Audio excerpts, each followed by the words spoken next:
Hey everyone, welcome back. Today's video will be a lovely chat with my friend, a longtime friend, Emefa. She has watched my pet grow over the years, and she has had a lot of one-on-one experience with them.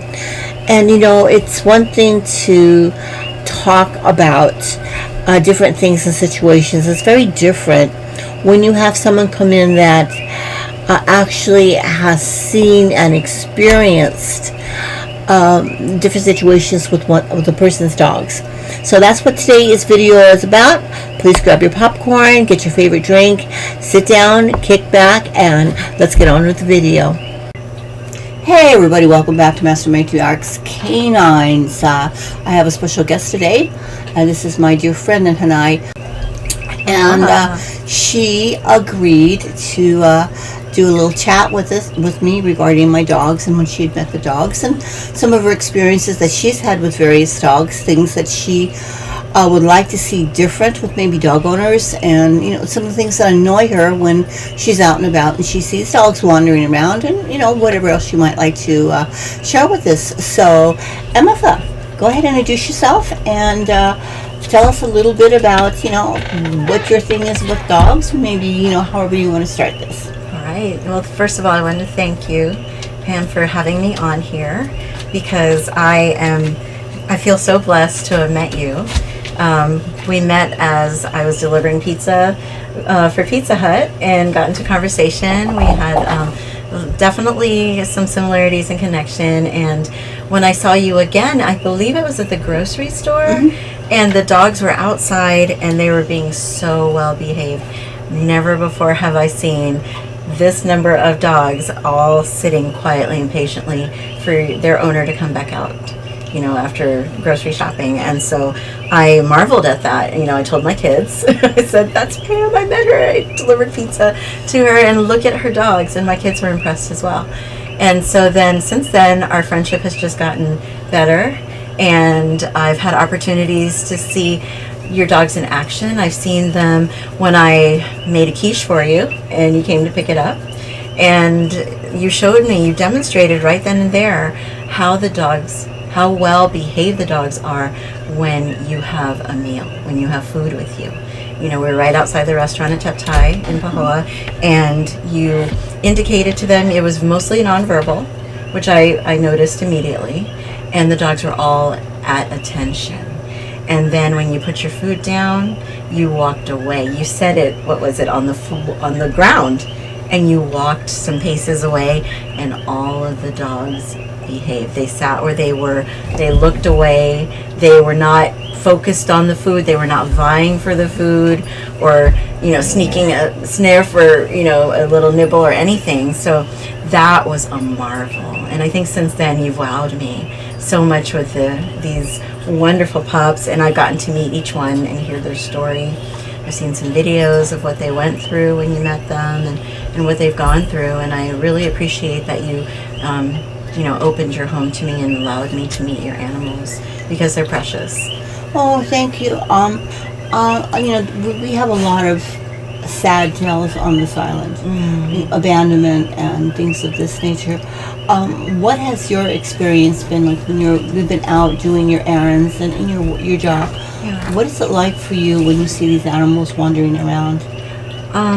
It's great that you mentioned that, because it makes me extremely sad, because I love all animals, and I feel that our dogs we consider them our companions. We call them our best friends, but on the island I don't see them treated that way, to put it kindly. And even when I worked in one of the buildings off in Ke'au at the credit union, I could see this one dog just wandering and wondering where his person was, and the dog looked hungry, and it just made my heart just break, and I was just filled with so much sadness, and wanting to say prayers for this dog, that it finds relief, that someone cares enough to take the dog in, or if it's looking for its owner, that it can find its way back home. Some of these animals are wandering, they don't know how to get back home. And at that point, I'm scared for who they will encounter. Someone who doesn't care, someone who's not paying attention, or another animal, even a pig. You know, we're on the island. And so all of these factors come into play because they're like children. You know, you wouldn't want your children wandering through the neighborhood, not knowing how to get home, you know, not knowing where they are. And so that my heart goes out to them. Or the level of neglect where they seriously do look hungry. You know, they look abandoned or neglected. And that, in your experience, you obviously are aware that there's a schism of people who care and people who don't. Yes. What are your thoughts on that? I don't like it. I think we all need an awareness. We all need an awareness to care for every creature. So if we see a dog that's wandering, we may be concerned because we don't know how the dog will behave if we approach it. But at the same time, we need to have a level of awareness in our community so that we can report it, or a network, so that we can make it known that, oh, I saw this dog wandering. Does it belong to anyone? You know, is there any way to help this animal? You know, and I don't want them to be forgotten, and I don't want to see them hit, run over, or starving. Which is pretty common here. Yeah.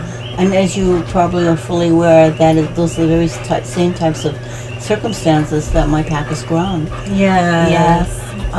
Good. So, you have known the guys for a while. Yeah. Can you tell the audience a little bit about the dogs when you first met them and the changes they've gone through, and even most recently now when you come over? Yes. Rather than these guys absolutely adore you. Oh, thank you. I adore them too. I look forward to coming over. And honestly, I'm more of a cat person. I grew up with cats. I used to bring cats home and stuff like that. But my heart has just opened up to the dogs. I've had previous experience with dogs as well, which opened my heart as well. But what you've told me about the dogs and how they interact with me, it's a marvel that they've been through the things that they've been through. And I see them as so gentle.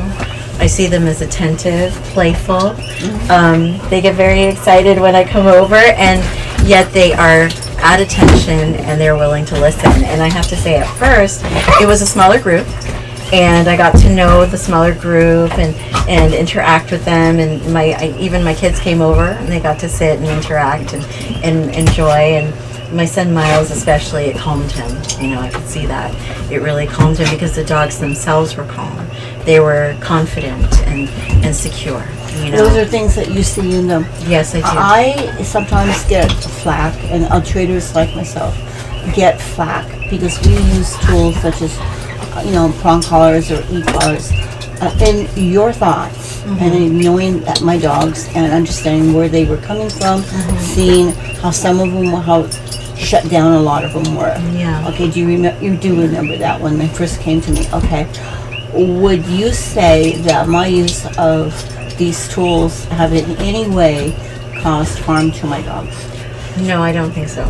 I do know that they are aware of what that means if you have to resort to ever using them, which is very rare when I'm around. They are very, very attentive.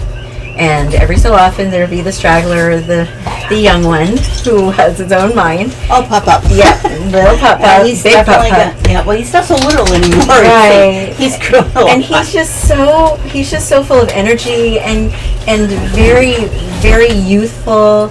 No malice in him, of course. Absolutely not. But at the same time, there are certain behaviors that you don't want to encourage. And I understand that you start with the verbal, you do the nonverbal, you let them know what behavior you want them to do. And you try every means. And so I only see that as more of a last resort.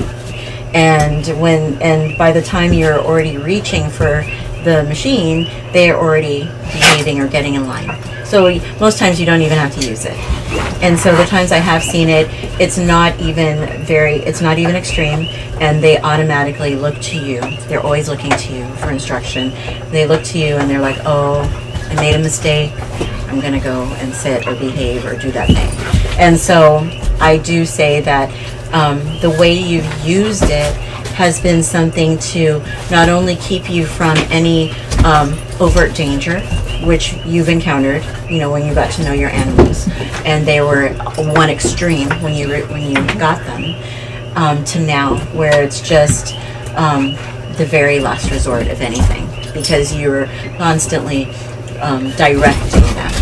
And I like how you do that, because you give them many opportunities. It's not like that's the first thing you go to. And I like that, because we love them, and the fact that they are attentive to you, they're comfortable with you, they feel safe with you, you're their alpha. And knowing that, sometimes even with our children we have to be firm. And so I see the use of that as like, if my kids aren't listening to me, and maybe they'll get a spanking when they were younger, or they'll get time out, they'll get consequences, but it's after repeated opportunities. And so I see that as a measure that only comes in after an extreme, maybe not compliance or something, but nevertheless they're usually well behaved and ready to listen. So I've been working recently on some new things now. So sometimes they get a little crazy when people come around that they absolutely adore. And I see your laughing. Oh yes. Oh yes, she says. Oh yes. So I've been. Hey. I have been doing some work with them. Could you tell the audience a little bit about the before and what's happening right now? Sure. So there are times where I would come over to help you out, right? And so before I even get to the door, I can hear them barking. And once I walk through the door, they're ready to rush me. And that's definitely overwhelming. And so I think before I was more fielding them, and you were giving me instruction on how to behave with them. And so, and helping them to calm down. And you're teaching them to take turns so they're not all at me at the same time. Now we're at the point where I can come through the door and they'll bark, but immediately you give them instruction and they are pausing. They're still looking, they're still excited, but they're listening to you first and foremost. And so I can walk through the door without, having pause up on me. They're like, hey, wait a minute. This is a lot of weight to hit you all at once. It is. And they're just so they mean zero harm. They're just really happy to see. But it's ridiculous when you go to someone's house and a dog is all over you, totally out of control. Yes. And it's even worse when all it takes is one of the guys to do it and everybody follows. Yes. It's the whole pack thing. Right. And so I could see it in your eyes when you come over. It would be, oh, not again. What do I do? It's the big one. So can you kind of describe what the routine is? I mean, especially the one that we did today. Okay. When you come over and you're outside the door. Oh yes. Okay. So today I came over, and when I got to your door and I announced myself, the first thing I noticed was that you heard me and you let all the dogs know that it was me at the door. And how did I go about doing that? Okay. So first you told them that you wanted them to back up, okay, because you were opening the door, and then you stood in front of the door, and some of them were peeking, but you directed them to remain back, and you said my name, and that I was home, I was in your home, and you said it several times, and so they were listening, and then you had them remain where they were, and then you allowed each one by name to come and greet me, which was really nice. So I got to greet them, I'd say their name, and I would pet them for a little while, and then I would say thank you to them and done, and then they would go back into the room, and then the next one would come out, which was really wonderful because I got to individually greet them, which I think is just really nice. So I get to have that time with each one instead of having them all come at me, and then I'm thinking it's a mass of dogs, I'd like to be comfortable, but it's just a mass of dogs. It's too much. Yes. And so, and individually, they're each just so wonderful. So I do want to give each of them time to know that I love them too, and I'm happy to see them.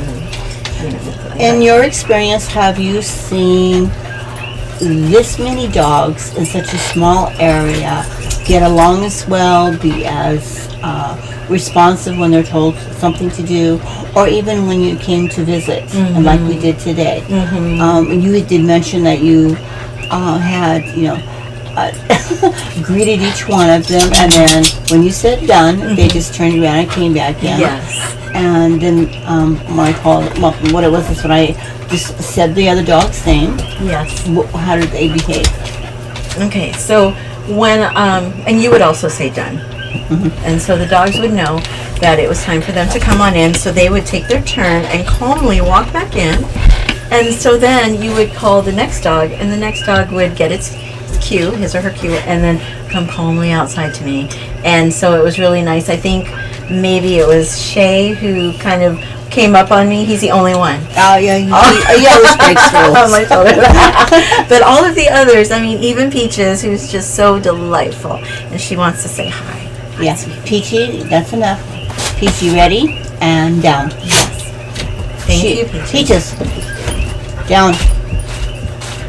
Do I have to? Good girl. I don't really want to. I just want so much to give her a kiss. She's No, like, you have to be it's down. time for a kiss. Yeah.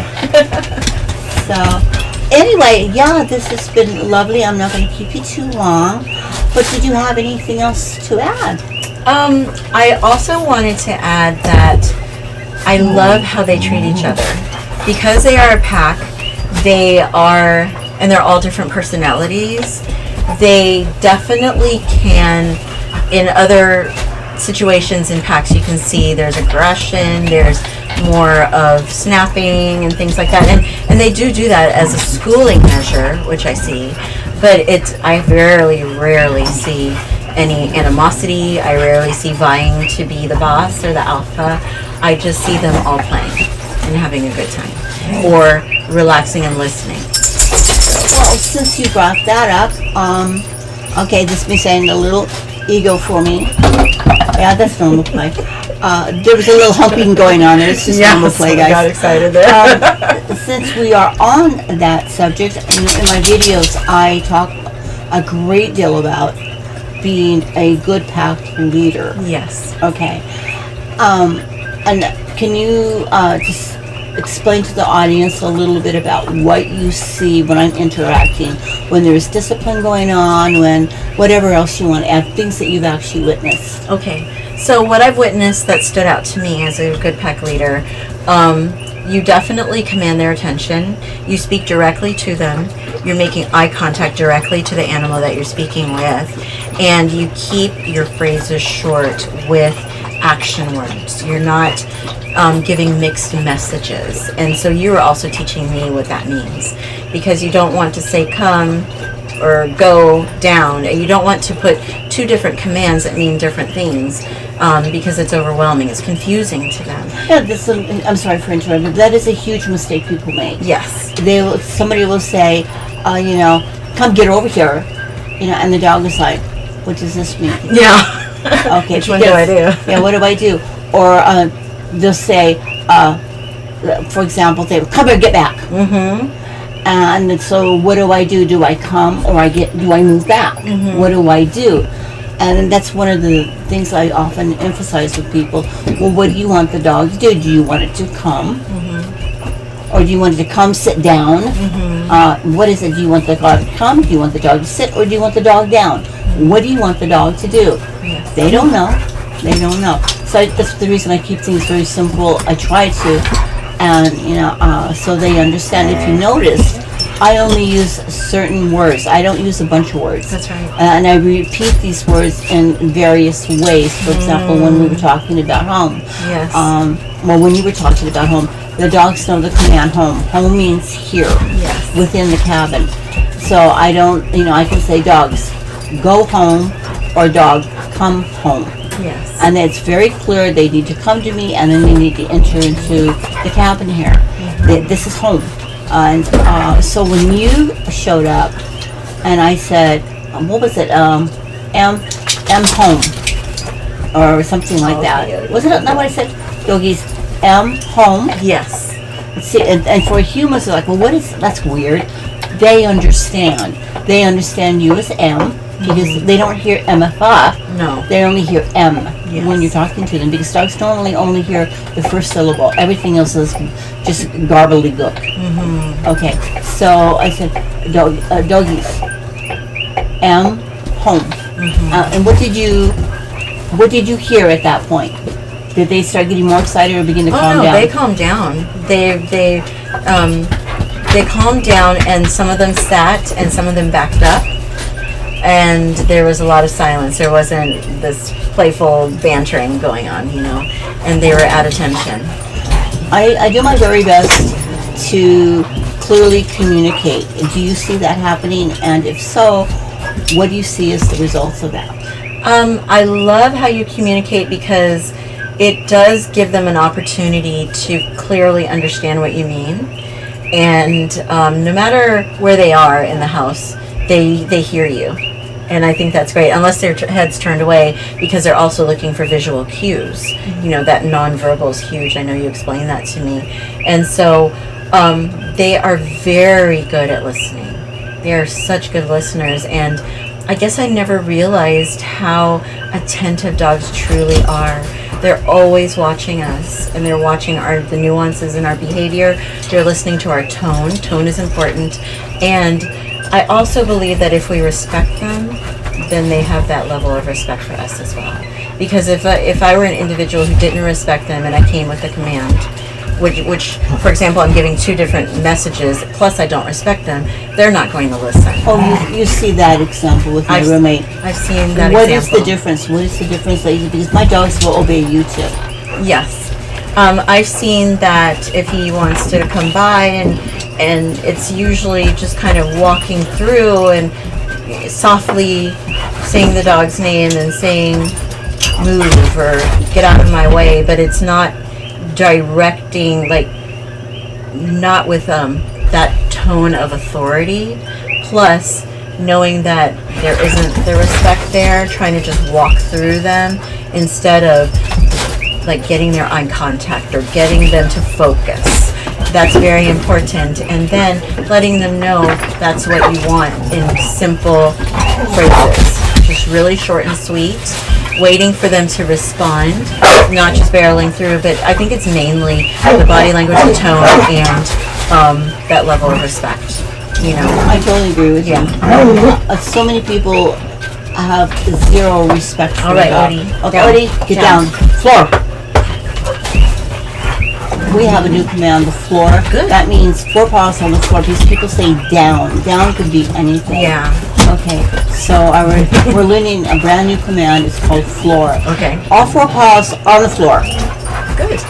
And it has a little different sound when you say down. Yes. You go down Yes. like that. But when you go floor, it's more cut. Yes, it is. Floor. Yes. I was like, oh, Yeah. oh, I get it. Okay. But when you say down, you go down, and they're like, oh well, Yeah, I don't feel maybe. like getting down. Hey, floor.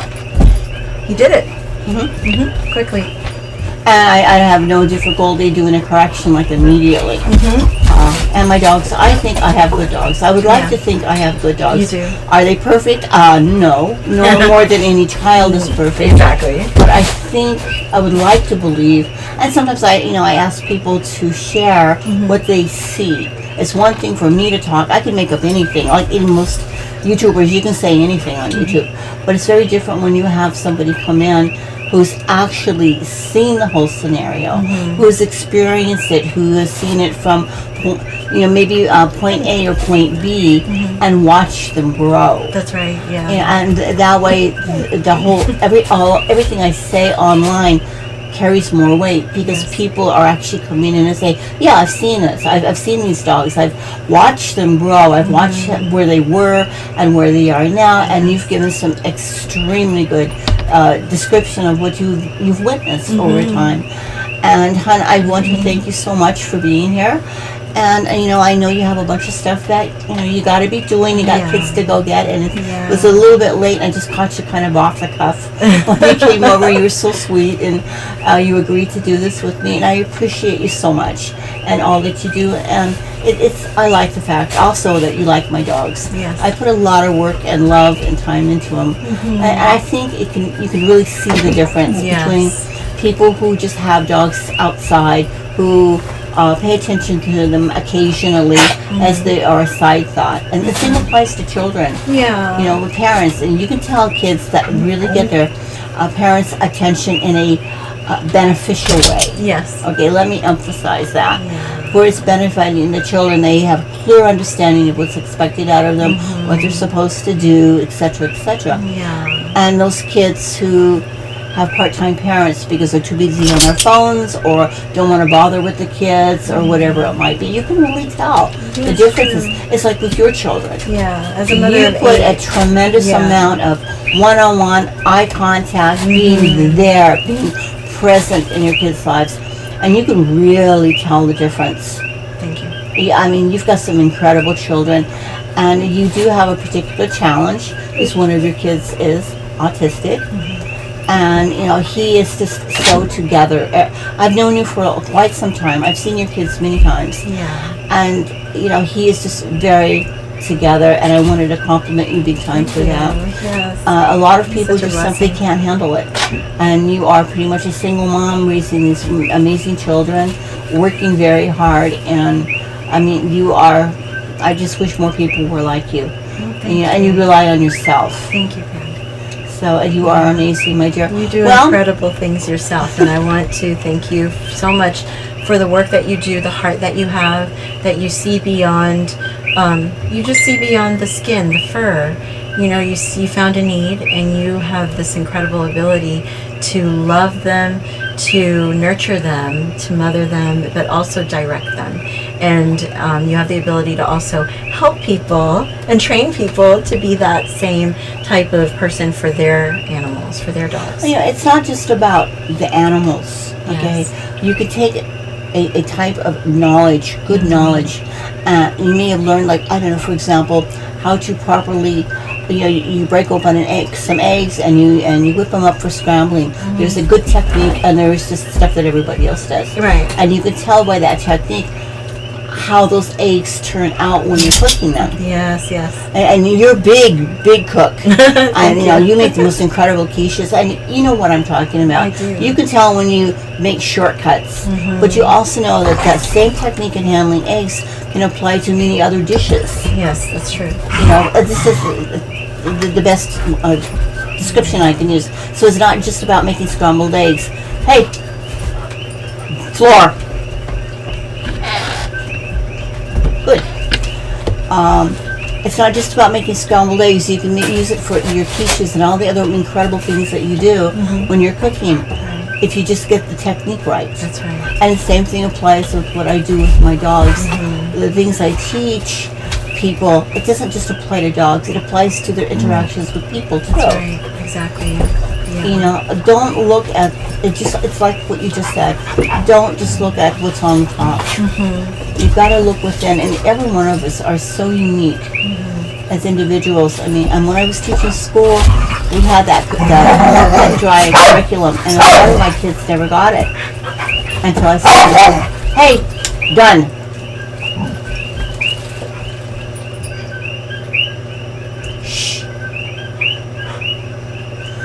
A lot of my kids didn't understand what was supposed to be taught, and all the teachers before them failed the kids.